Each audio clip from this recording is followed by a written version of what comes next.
2026 শিক্ষাবর্ষের জন্য নতুন পাঠ্য বইয়ের অনলাইন সংস্করণ প্রকাশ করেছে জাতীয় শিক্ষাক্রম ও পাঠ্যপুস্তক বোর্ড এনসিটিবি। তবে এই পাঠ্য বই প্রকাশের পরপরই শুরু হয়েছে ব্যাপক বিতর্ক ও সমালোচনা।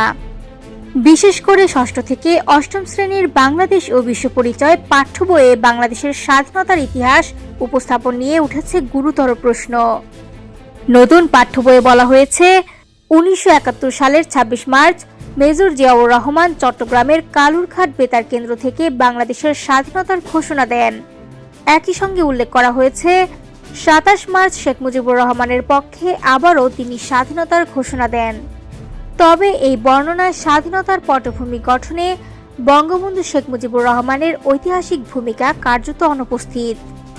6 দফা আন্দোলন, আগরতলা ষড়যন্ত্র মামলা কিংবা দীর্ঘ রাজনৈতিক সংগ্রামের কথা পাঠ্য বইয়ে থাকলেও সেখানে বঙ্গবন্ধু শেখ মুজিবুর রহমানের নাম উল্লেখ করা হয়নি। এমনকি কোথাও কোথাও শেখ মুজিবুর রহমান নামটি থাকলেও তার আগে বঙ্গবন্ধু উপাধিটি সম্পূর্ণভাবে বাদ দেওয়া হয়েছে। ষষ্ঠ ও সপ্তম শ্রেণীর বইয়ে মুক্তিযুদ্ধকে জনযুদ্ধ হিসেবে উল্লেখ করা হলেও নেতৃত্বকারী দল হিসেবে আওয়ামী লীগ কিংবা বঙ্গবন্ধুর ভূমিকার কথা নেই।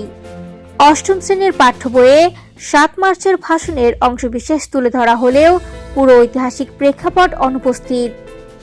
তবে নবম ও দশম শ্রেণীর পাঠ্য বইয়ে কিছুটা ভিন্ন চিত্র দেখা যায়। সেখানে 1970 সালের নির্বাচনে শেখ মুজিবুর রহমানের নেতৃত্বে আওয়ামী লীগের নিরঙ্কুশ বিজয়ের কথা উল্লেখ করা হয়েছে, কিন্তু এখানেও বঙ্গবন্ধু উপাধি ব্যবহৃত হয়নি এবং 1969 সালের গণ অভ্যুত্থানে বঙ্গবন্ধু উপাধি পাওয়ার ইতিহাস পুরোপুরি বাদ দেওয়া হয়েছে। উল্লেখযোগ্য বিষয় হল, 2025 শিক্ষাবর্ষের পরিমার্জিত পাঠ্য বইয়ে 6 দফার প্রবক্তা হিসেবে বঙ্গবন্ধু শেখ মুজিবুর রহমানের নাম থাকলেও 2026 সালের বইয়ে শুধু 6 দফা রয়েছে, নেই বঙ্গবন্ধু।